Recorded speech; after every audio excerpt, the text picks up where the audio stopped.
Alors salut à tous, aujourd'hui petite vidéo de présentation après une vidéo news, il était logique que je fasse la présentation.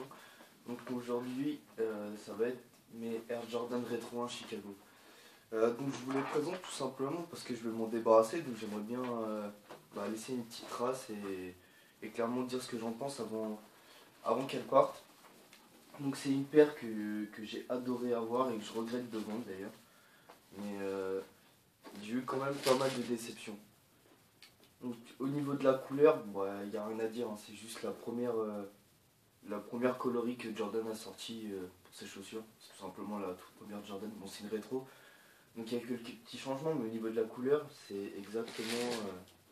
C'est une remasterisation de la toute première Jordan. Donc, super belle. Niveau couleur, super belle. Niveau confort, un peu moins. C'est là où le bas blesse par rapport à toutes mes autres rétro 1, c'est clairement celle où je me sens le moins bien dedans, quoi. Je pense que c'est dû en partie à du cuir de mauvaise qualité, parce que là pour le coup la chaussure est bien finie, mais les matériaux utilisés sont vraiment un peu pourrables. Il n'y a qu'à voir ici, le cuir plisse alors que sur aucune autre rétro 1 en cuir ici ça devrait plisser. Et moi la mienne a un défaut, je sais plus si c'est la chaussure gauche ou la chaussure droite, mais j'ai cette partie en cuir qui me démonte le pied, ça me rentre dedans et ça me tue, donc au bout de la journée je suis juste content d'enlever mes chaussures. Donc après, est-ce que ça vient de mon pied? C'est possible aussi. Est-ce que ça vient de la chaussure? C'est possible aussi. En tout cas, j'ai été un petit peu déçu de ce côté-là, mais mis à part ce petit problème, la chaussure, y a rien à dire, je la trouve vraiment super belle. Et clairement, je vous mens pas, il y a des rumeurs qui prévoient de la ressortir en 2015, mais sous sa forme OG. Donc c'est-à-dire sans le Jordan derrière et sans le Nike Air ici, juste la virgule Nike. Et si celle-ci sort en 2015, c'est bien possible que je me les rachète à la place de celle-ci. Donc une belle paire de chaussures, mais je dirais juste un peu trop fragile, quoi. Vous voyez ici ça plisse.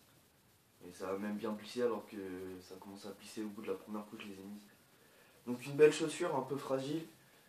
Il y a eu un problème à l'achat de ces chaussures. Elles étaient normalement destinées à être vendues 100, 120 € comme toutes les Jordan Retro 1, 110 ou 120.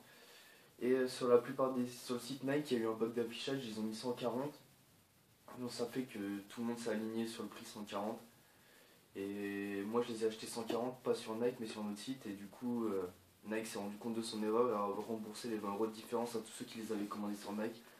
Et vu que moi je les ai pas vus sur Nike, je les ai payés 140 au lieu de 120.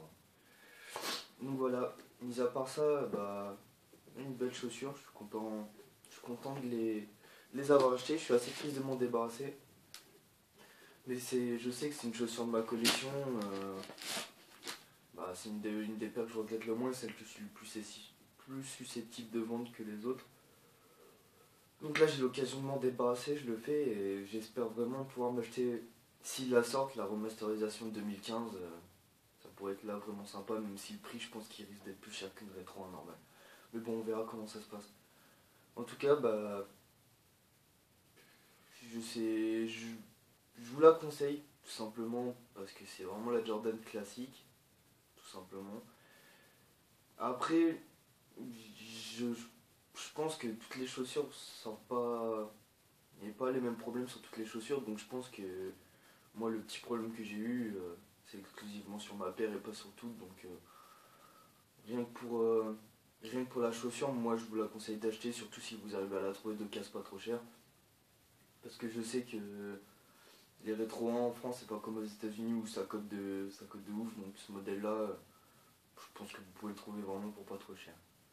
Donc voilà, passez, passez de bons temps, profitez. Encore une bonne année. Que tout vous réussisse et que 2015 soit encore mieux que 2014. Allez, à plus tout le monde.